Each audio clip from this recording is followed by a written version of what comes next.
welcome to another calorically amortized episode of We Only Look Thin. I am Katherine Weigel. I am one of your hosts. Yeah. I'm a Tiny Habit certified coach, a Thrive Global certified coach. Yeah. I've lost over 100 pounds and kept it off for over 7 years. And with me today is... Donald Weigel. I am also a host of this show. I have lost about 100 pounds. I've kept it off for like 7 years. And I am counting on you to listen to this episode. Wow, I don't think they've gotten that it's accounting yet. Many people don't even believe that amortization is a real thing. They think it is. It's like it's imaginary. Yeah, it's like some sort of the tooth fairy. I don't know. Yeah. Look, if you're listening to this, you probably have a clear understanding of who and what the tooth fairy is, who the Easter bunny is, and all that jazz. So we will not go into that. But it is Easter Monday when you're listening to this. It's Monday. We're recording this at like as close to it actually being aired as I think we've ever done. Maybe it is actually Sunday.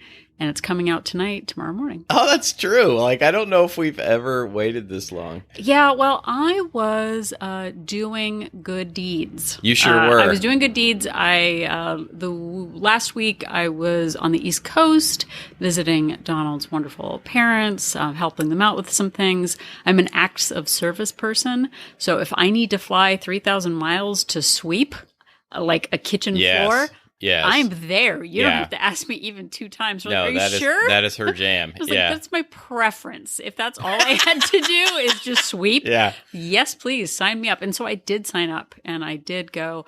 So we didn't record. So we're a little bit behind schedule. I'm also have I'm a little sick right now, but I'm feeling okay. So I'm sick, but I'm fine. Everything's good. It's fine. Boy, good thing about bringing up me being on the East Coast, Donald. It's funny you mentioned that. Oh, it's very funny. So wait, I've mentioned you being on the East Coast, and we brought up accounting twice. Yeah. What could they have to do with each other? What could they have to do with each other? So Donald's father... Yes. Father Senior. Donald Weigel Senior. Donald Weigel Senior yes. is actually was an accounting professor and dean of the accounting program at a major university. So that's Indeed. that. So as you do when you go visit family, you hear stories. Maybe you've heard them before. Maybe you haven't heard them before, but like it's a story. So you listen to it and it's fine. So he was talking about accounting, which again, but we also watched his actual like biographical story a movie called The Accountant, starring Ben Affleck. As a representation of your dad, who is an accountant, but also like a murdering sharpshooter for some reason. I didn't actually, like, you know, when you go to somebody else's house and you're like, they're watching stuff and you're like, I'm just going to go to my mind palace and think about like monkeys with symbols. Like that's kind of what I did. And every once in a while I'd look up and, Ben Affleck would be accounting for something, and then he would be shooting and running. And I'm like, I guess this is your life story. So it's pretty much true, like of any accountant. Yeah, all accountants, they do that secretly. Yeah. They have to train as assassins on the side. Right, because that's what you do. You've got to be multi-talented. It's part of getting the degree. More than one skill, everybody. You can't just go sweeping around. You got to do other stuff. But because I'm funny, I think, at one point, Ben Affleck shot somebody, and I turned to your dad, and I was like, oh, amortize this, bang, bang. And I don't think your dad thought it was funny. But how can he not think that was funny? I don't know. I didn't ask. I need to give him a call, give him a piece of my mind. I took as many as one accounting class. Look, if you're an accounting person, how often does anyone even make an amortization joke? Right. Like you have to laugh. You're required. Right. So look it up, everybody. No, I can tell you what amortization is. But anyway, you hear stories and you make connections and analogies about weight loss. That's basically what we do. Yeah. The only reason I do anything is to figure out a way to make it about weight loss and accountability towards your goals. And what is more accountable than accounting? Our 2 favorite things are to take things from another like industry or segment and then make them about weight loss and fitness.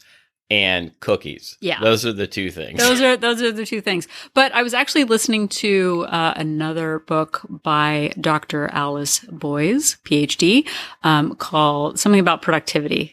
I'm just going to shorten it, and that's I think very it's productive. the productivity toolkit, isn't it? Something like that. Anyway, Yeah. I just finished that book, and she actually talked about people who are able to make analogies and to take topics from other industries and use those tools in their own needs are super cool. That's what she said. People who are able to make analogies are very much like chefs taking ingredients from different cultures and putting them all together in one dish that you can serve to anybody. It is true. So anyway, See what I did there? She really did say that analogies are really powerful. And so today is a very powerful episode of We Only Look Thin, where we are going to mine the exciting, fascinating, and murderous field of accounting and use it for weight loss. And one of the things that my father-in-law actually talked about was something called the fraud triangle. Dun, dun, dun. So fraud, F-R-A-U-D. Not Fraud. Not Fraud. Not a German woman. And you may be familiar with other kinds of triangles, like the Bermuda Triangle was really huge for a while. It was very dangerous for a long time. It was really big deal when I was a kid. And also, like, you might remember the Isosceles Triangle. You might. Like, from school, you possibly. Might. But this is a powerful... You know, I'm actually going to make another dangerous connection. There another triangle. So in murder or in crime, they say from all of the NCIS procedurals I also watched with your parents. Yeah, there are a lot of them. You probably saw some Jack Reacher while you were there too. To commit a crime, you have to have the means, opportunity, and motive to commit a crime. All those three things need to fit together.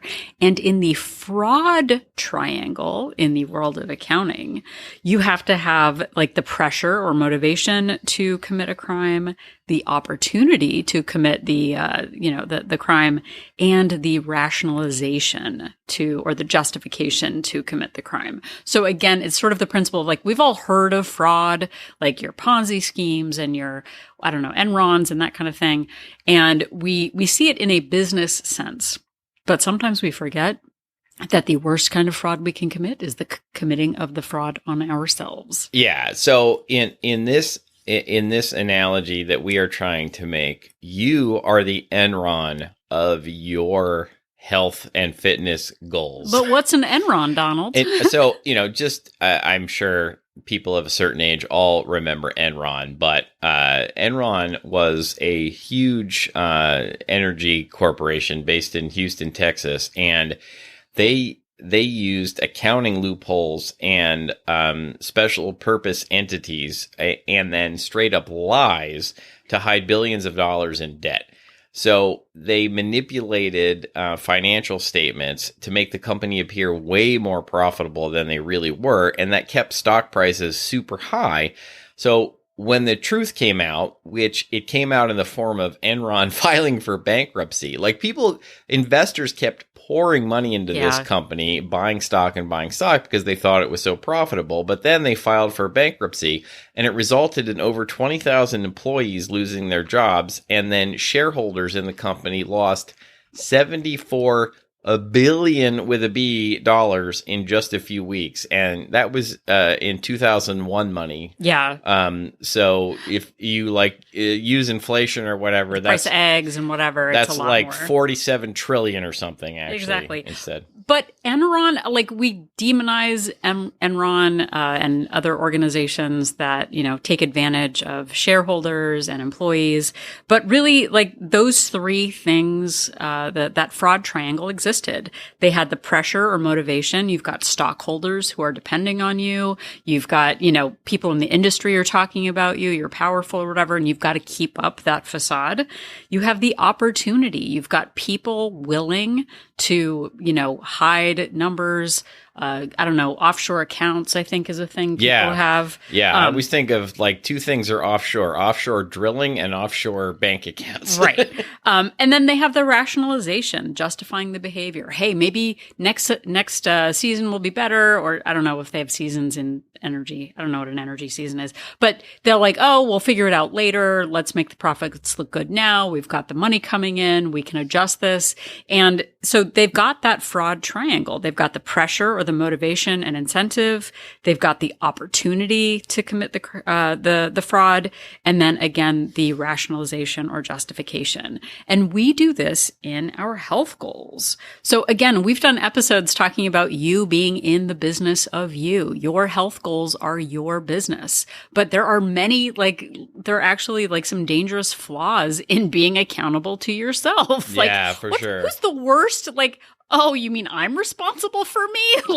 That is a losing outcome. Yeah, and I've said it many times on this show before, but one of the biggest revelations for me, one of the biggest breakthroughs for me that really allowed me to lose the weight was to realize when I was lying to myself, how I was lying to myself, and recognizing that I was doing it so that I could then I had to really be honest with myself in order to continue to perpetrate those lies over and over again. Exactly. So again, if we're looking at the fraud triangle in relationship to our sabotaging our fitness and health goals, we've got the pressure, like I said, the internal or external push to quote unquote cheat on our goals. So again, maybe it's social events, stress, deficit fatigue. So many people think that they've got to eat at a serious deficit every single day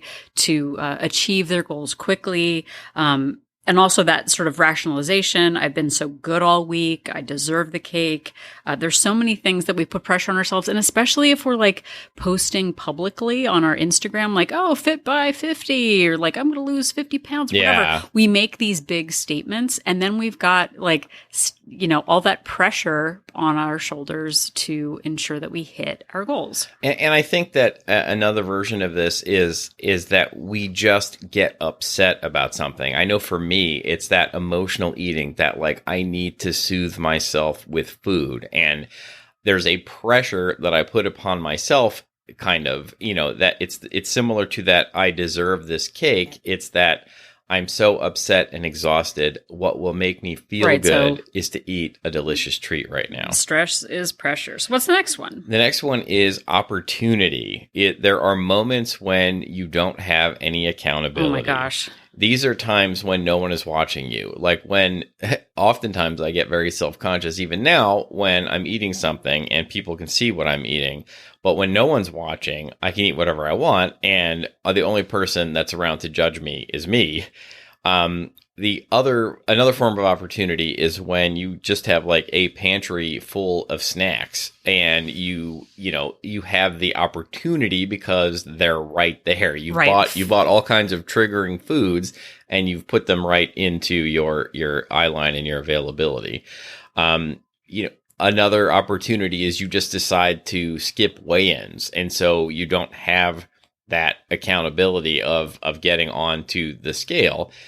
And lastly, you have sort of a flexible plan with no structure. So you're just kind of doing your plan as you feel like it. You're riding the waves of how you feel, and that can definitely lead to an opportunity to commit fraud on yourself. Well, and I think too, because the only one technically we're hurting is ourselves, it's easy to just nobody cares. And I think I said this on a recent episode. Yeah. Nobody cares if you eat an extra cookie. You're not going to jail. Right. Millions of people aren't losing their job. And that kind of goes into that rationalization, those mental gymnastics that we use to justify our actions. So, it's just one slice turns into a daily slice. I'll start over Monday. Oh, Easter was yesterday. Fresh start. Oh, but there's still Easter eggs left. I don't want like waste, chocolate bunny. Like so many chocolates died for the purpose of this, egg. I got to eat it. And that's such a big one for me oh, I'll start over Monday. I've already gone too far down the path this week, to try and rein it in. I'll just start Monday, and maybe it's Tuesday. Right. So I'm like already, have a whole week in front of me where I'm not even going to try. Right. And as soon as we've said it before, as soon as I start using that word just as like in justify is I'll just do it today. I'll just skip my way in. I'll just, not check in on my accountability group. I'll just wear stretchy clothes. I'll just, start again next week. Once we start like using those terms, that's when I know I'm slipping into behaviors that are against my overall health goals. And again, it's not that we're bad people, but like we get into these cycles where we're, working against ourselves and against what we want, but we still feel like we're working hard, right? Like, well, I've been dieting all year and I haven't lost any weight. I don't know why. And it's because all of these little daily like exceptions are made and skipped over and that kind of thing where we're putting in effort, but we're, rolling back downhill because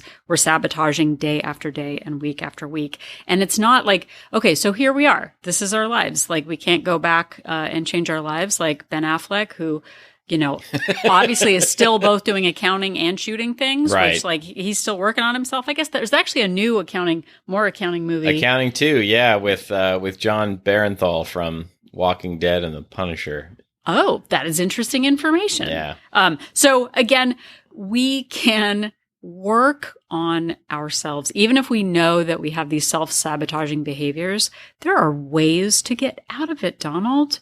And bringing awareness to the possibility of change is where the magic of accounting really kicks in. So Donald, what are some ways that we can counteract this fraud? Yeah, you want to build some anti-fraud controls into your goals. Control.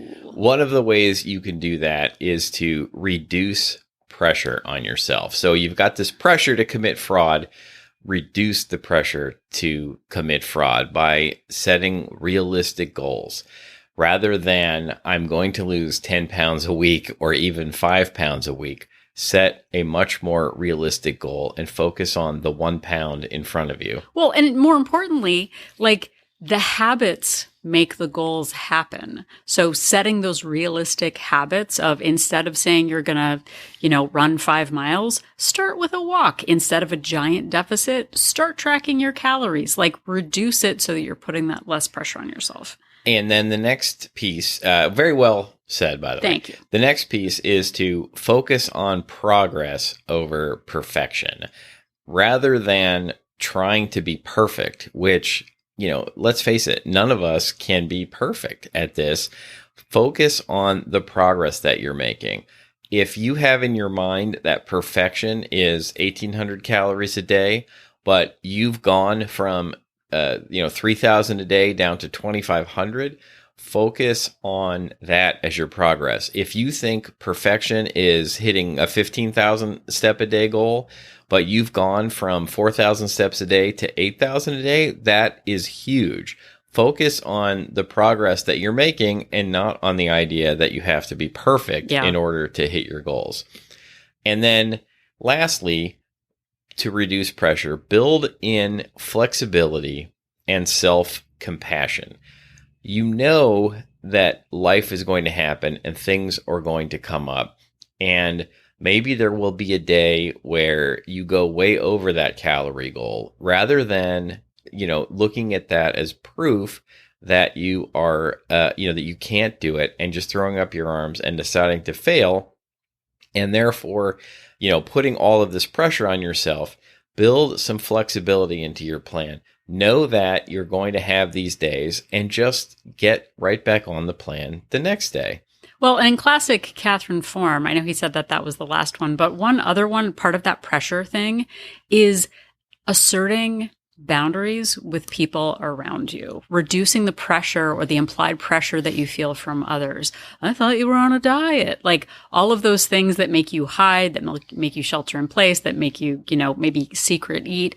Watch out for those boundaries that maybe need a little bit of extra boosting, reducing that pressure on yourself for perfection, for like even being vulnerable and telling people like, hey, I'm struggling right now. That reduces that pressure of that perfection that you're putting on yourself. Yeah, and we've done quite a few boundary episodes, and didn't go into this realizing how important they are, but they really are important for hitting weight loss and fitness goals, and for reducing pressure on yourself.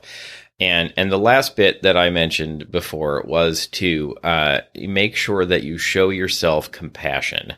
Rather than every time things don't go perfectly, every time that they don't go exactly how you think they should, rather than beating yourself up, saying negative things to yourself, understand ahead of time that you're going to make mistakes, and instead encourage yourself. Realize that maybe things, went better than they would have before. Focus on that progress that you've made. Tell yourself that you can do this. Remember that you're a person that's capable of doing hard things, and keep going. But really, if you just keep telling yourself that you can't do it, that you're not capable of doing it, then you're going to want to be right before you move forward. So really, it's important to have that self-compassion as you move forward and do this. Next bit, the next point of the triangle is to try and remove opportunity. Yeah. Create a structured environment. Do meal prep. Have areas in your life that are going to be devoid. Like, don't bring the foods into all of these areas of your life, your office, your home, whatever, that are, the giant Costco-sized bag of chips. If you know that once you start on that bag, you're not going to be able to stop, don't bring that into your life. Have some structure. Like, one thing that I do is I have planned out a certain amount of calories at different hours of the day. And I have it like mapped out. Like, I'm going to eat a certain amount at 1 o'clock, and then another thing at 3 o'clock, and another thing at 4 o'clock, so that I know that I have something else coming to keep me from going off the rails. So that's just one example of structure. Or another example would be to go to bed at the exact same time every night, within reason, so that you're getting a good night's sleep, so that you'll be able to get up at a certain time and do the exercise that you say you're going to want to do. Also, use accountability tools. What? Things like apps like Lose It or the Fitbit app. Check-ins. Coaches like Catherine Weigel. Hello. A community like Walt Place. We Only Look Thin Place, our Facebook-based accountability group, and literally weekly Zoom meeting live coaching. If you are not a fan of Facebook, I'm sorry. Hello. And excuse me, weekly coaching with Catherine Weigel. Can it be true? It is true. It is true. Accountability matters, especially if you're the kind of person who hides or feels shame or doesn't feel supported by those around you. We're actually starting an Added Up April challenge tomorrow in Walt Place to show up and stay accountable for your goals. It is super easy to hide in plain sight. Like, if there's a crowd of people, nobody's going to notice what you're doing, but showing up for yourself means showing up in Walt Place and showing up for yourself. So check it out. We'll talk more about that later. Yeah, and I had to actually marry Catherine Weigel to get weekly coaching from her. But you got to marry me. But yes, I got to marry you. I got the privilege of marrying you in order to get weekly coaching. But all you have to do is sign up for Walt Place to get it. But in all seriousness, it really does help a lot of people to build in those sorts of accountability. Having somebody else to turn to that you have to be accountable to can really be helpful in hitting your goals, whether that's an online coach or a close friend, or you join a group that, of like-minded people that keep you motivated, and keep you in the right direction. It really does help keep that, removing that opportunity to commit fraud. Exactly. And then the final one is challenge rationalization. So this is we've done episodes on loopholes. How are you justifying your actions? How are you, falling into those patterns of self-sabotage? How are you speaking to yourself? We've done episodes on, being honest about your intentions and your actions and the why behind why you are doing certain things. So again, one of those things, that rationalization, all of those loophole episodes that we've done. Oh, it's the weekend. Oh, I deserve it. Oh, I accidentally drove past this bakery. Like all of those things that we've talked about, watch out for the language that you use and the justification and rationalization that you use. And I think, as we're sort of finishing this up, a real takeaway, if you're going to take this into an actionable item, is when you notice yourself sabotaging, when you notice you're frustrated with your lack of progress, or you're hiding from the scale, from people, from your form-fitting clothing, go back and ask yourself, look at the triangle. You can make a little triangle with your fingers too, with your thumbs and your pointer fingers. She's actually making the fraud triangle. A triangle, the fraud triangle with her fingers, which is great for podcasting. It's an equilateral triangle.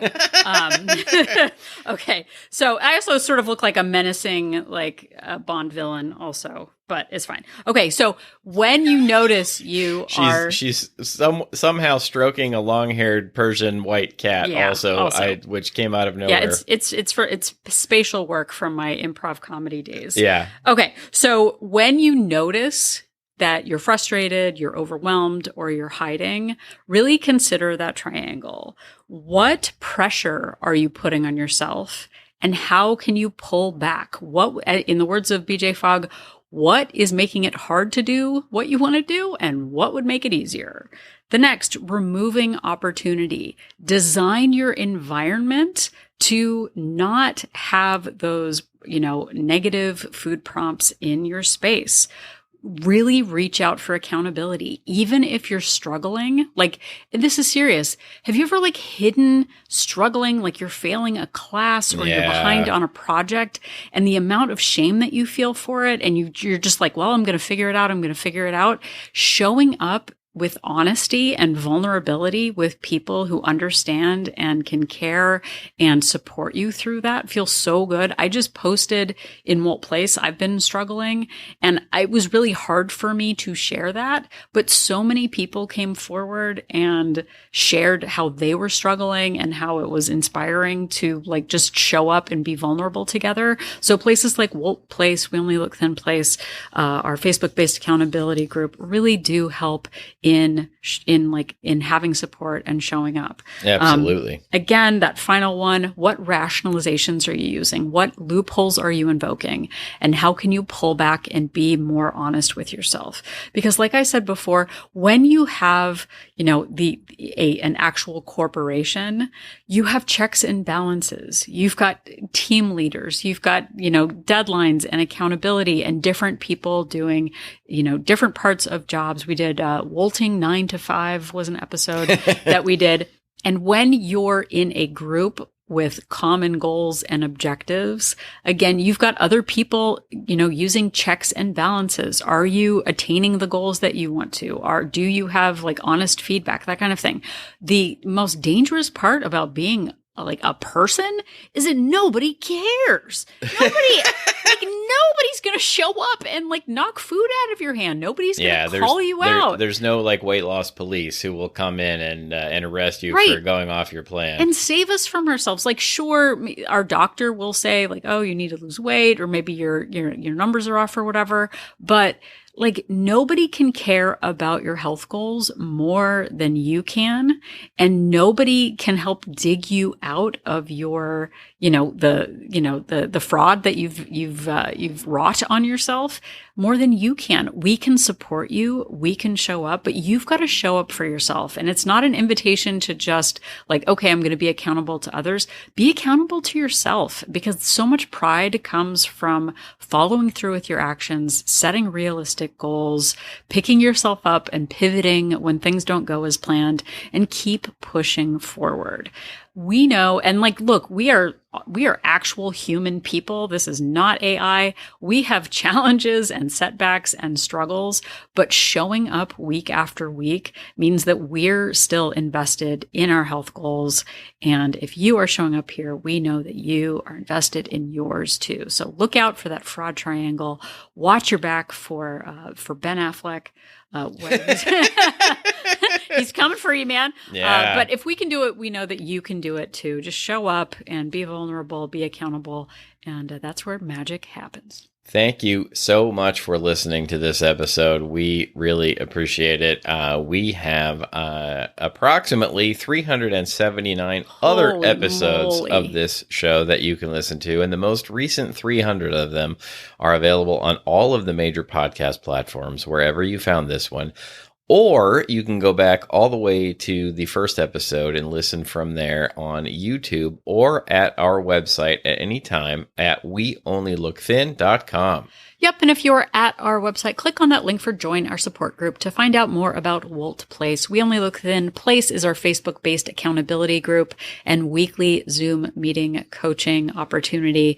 You get so much value out of the group between check-ins, our accountability challenges, our subgroups, and really that opportunity weekly to be coached and show up and ask questions, be inspired, go into deep dives on different aspects of your weight loss journey venture. We have 2 subscription options, a monthly subscription with a 3-day complimentary trial and a 3-month subscription with a 7-day complimentary trial to see if Wolt Place is right for you. It is such an amazing value based on what is Absolutely is included. So please check us out, give us a try, and yeah, thanks. Thank you very much for doing that. Please check us out. Also, you can check us out on social media. We are at We Only Look Thin on Facebook and Instagram. Or you can email us the old-fashioned way to weonlylookthin@gmail.com. If you have some fraud triangle moments that you have dealt with and we would like to hear about that, you can message us on one of those platforms or send us an email. If you have some episode suggestions, if you'd like us to do a deep dive on something we haven't talked about in a while, if you have questions, you can do all of those things to, once again, weonlylookthin@gmail.com. Yeah, Gmail is kind of preferable because I just realized on Instagram on Friday that we had like 10 Instagram hidden messages, like Meta hid them in the secret folder I didn't know about. So just try to stick to email. It's fine. So also, if you have a couple of extra minutes, please, please, please leave us a rating and a review on Apple Podcast. We have 715 star reviews now. All right. Yay, us. Let's get us to 1,000. Let's do it. But it really means a lot. We've been doing this for 7 years, and knowing that we're making a difference in your life, leaving us a public note of your admiration and appreciation really does matter.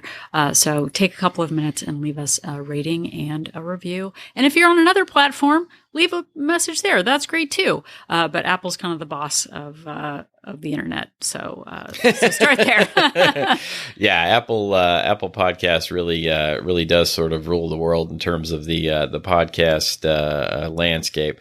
But if you, another thing you can do to really help us out is just tell somebody about the show. Word of mouth really helps the show grow. When people hear from you that you've personally gotten something out of it, it really means a lot and makes them likely to check us out as well. Or if you're on a Facebook page, a Reddit subreddit, a Discord server, and it makes sense to give us a shout out, it really does help the show grow. It sure does. So the next time that you can't remember whether you should be dodging bullets from Ben Affleck or just keeping track of your expenses in a logbook, instead remember that Catherine and I are an inspiration. I think you should probably do both. I would say if bullets are on the table, dodge maybe, the bullets and track your expenses. Yes, both. Yeah. You can do both. I believe in you. That's fair.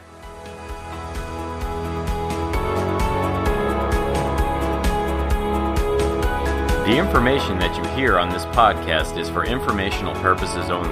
The hosts are not medical professionals. you should always consult with your doctor, nurse, or other certified health professional before beginning any diet or fitness program.